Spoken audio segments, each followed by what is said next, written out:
नमस्कार, मैं विनोद कुमार झा महात्मा गांधी शिक्षण संस्थान दरभंगा से आज वर्ग अष्टम के लिए अभिलाषा पाठ पुस्तक का पाठ 2 जो पिछले वीडियो में भाग 1 के माध्यम से हम आपको इस पाठ का कुछ भाग पढ़ा चुके हैं। आज भाग 2 में पाठ के बचे हुए भाग को पुनः पढ़ाने जा रहा हूँ।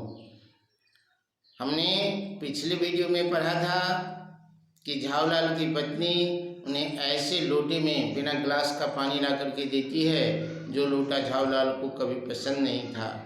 लाला ने लोटा लिया, बोले कुछ नहीं, अपनी पत्नी की अदब मानते थे।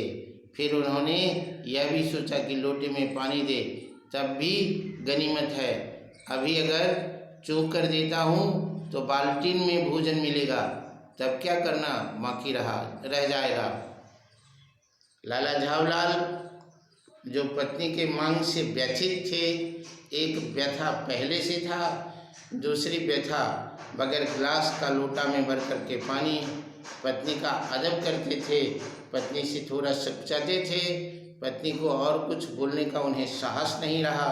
सोचा गनीमत है कि लोटे में कम से कम पानी दी, अगर ज़्यादा कुछ बोलेंगे तो कल से बाल्टी में भोजन मिलेगा। लाला अपना गुस्सा पीकर पानी पीने लगे। उस समय वे छत के मुडेर के पास ही खड़े थे। जिन बुजुर्गों ने पानी पीने के संबंध में यह नियम बनाए कि खड़े खड़े पानी न पियो, सोते समय पानी न पियो, दौड़ने के बाद पानी न पियो, उन्होंने पता नहीं कि कभी कभी नियम बनाया या नहीं कि छत के मुडेर के पास खड़े होकर न पियो। जाना पड़ता है कि इस महत्वपूर्ण विषय पर उन लोगों ने कुछ नहीं कहा। लाला अब इस असमंजस में थे कि पानी पीने के नियम बनाने वाले सबको परिस्थितियों का ज्ञान नहीं होगा कि मनुष्य के साथ कैसी परिस्थिति है, वह बैठ नहीं सकता, बगैर बैठे प्यास बुझाने उनकी मजबूरी होती है, मुडेर के पास खड़े होकर पानी नहीं पीना चाहिए। ऐसा उसने उस नियम बनाने वाले पर ये करने लगे कि उन्हें पता नहीं होगा कि आदमी किस परिस्थिति में है। लाला झावलाल मुश्किल से 2-1 घूंट ही पी गए होंगे, न जाने कैसे उनका हाथ हिल उठा और लोटा छूट गया। लोटा ने दाएं देखा न बाएं और नीचे की गली की ओर चल पड़ा। अपने बेग में उल्का को लजाता हुआ वह आंखों से ओझल हो गया। किसी जमाने में न्यूटन नाम के किसी खुरापाती ने पृथ्वी की आकर्षण शक्ति का नाम की एक चीज इजाद की थी। कहना न होगा कि यह सारी शक्ति उस समय लोटे के पक्ष में थी।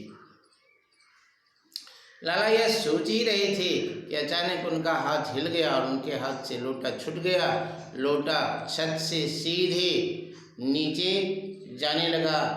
लाला कहते हैं कि न्यूटन के सिद्धांत का 100% पालन करते हुए लोटा गुरुत्वाकर्षण के द्वारा पृथ्वी के तरफ, जमीन के तरफ खींची चली जा रही थी।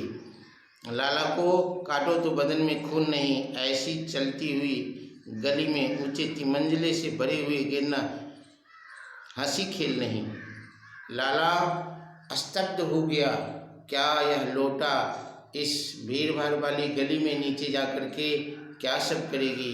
यह लोटा न जाने किस अनाधिकारी के झोपड़े पर काशीवास का संदेश लेकर पहुंचेगा। लाला संभावित आशंका से डरने लगे कि यह लोटा किसके झोपड़ी, किसके सर, किसके पैर पर गिरेगा। कुछ हुआ भी ऐसा ही। गली में जोर से हल्ला हो उठा। लाला झावलाल जब तक दौड़कर नीचे उतरे तब तक एक भारी भीड़ उनके आंगन में घुस आई। लाला की शंका ठीक थी। जैसे ही लोटा जमीन के संपर्क में गया, गली में हल्ला हुआ और बहुत सारे लोग लाला के आंगन में घुस गए। लाला झावलाल ने देखा उस भीड़ में एक प्रधान पात्र, एक अंग्रेज हैं जो नख सिक तक भींगा हुआ और जो अपने एक पैर को हाथ से सहलाता हुआ दूसरे पर नाच रहा है। उसी के पास अपराधी लोटे को भी देखकर लाला झावलाल जी ने फौरन 2 और 2 जोड़कर स्थिति को समझ लिया। लाला का शंका ठीक था। वह लूटा एक अंग्रेज नागरिक के ऊपर में जाकर के गिरा। बेचारा नक्सिख भींग गया, ऊपर से नीचे तक भींग गया और एक पैर को हाथ से पकड़ के सहलाता हुआ एक ही पैर पर खड़ा होकर नाच रहा था। वीर ने पूर्व लोटा एक दुकान के साइवान से टकराया। गिरने से पूर्व लोटा एक दुकान के साइवान से टकराया। वह टकराकर इस दुकान के पर खड़े इस अंग्रेज को उसने संजोगवश सांगोपांग स्नान कराया। सांगोपांग मीन्स नक्सिक होता है, पैर से सर तक स्नान कराया, फिर उसी के बूट पर आ गिरा। लोटा गिरने के बाद एक दुकान के मुडेर से टकराकर उसी दुकान पर खड़े उस अंग्रेज पात्र के ऊपर में गिरा। पहले उसे स्नान कराया, फिर उसके पैर की मालिश की। उस अंग्रेज को जब मालूम हुआ कि लाला झावलाल इन लूटे के मालिक है, तब उसने केवल एक काम किया, अपने मुंह को खोलकर खुला छोड़ दिया। लाला झावलाल को आज ही मालूम हुआ कि अंग्रेजी भाषा में गालियों का ऐसा प्रकांड कोश है। जैसे ही अंग्रेज को पता चला कि यह लोटा गिराने वाला यही सीट है, अंग्रेज ने अपना मुंह खोल करके लाला की तरफ छोड़ दिया। लाला जी इस बात से अचंभित थे कि अंग्रेजी में गाली ऐसे ही दिया जाता है। इसी समय पंडित बिलवासी मिश्र भीड़ को चीरते हुए आंगन में आते दिखाई पड़े। उन्होंने आते ही पहला काम यह किया कि उस अंग्रेज को छोड़कर और जितने भी आदमी आंगन में घुस आए थे सबको बाहर निकाल दिया। फिर आंगन में कुर्सी रखकर साहब से कहा, आपके पैर में शायद कुछ चोट आ गई है, आप आराम से कुर्सी पर बैठ जाइए।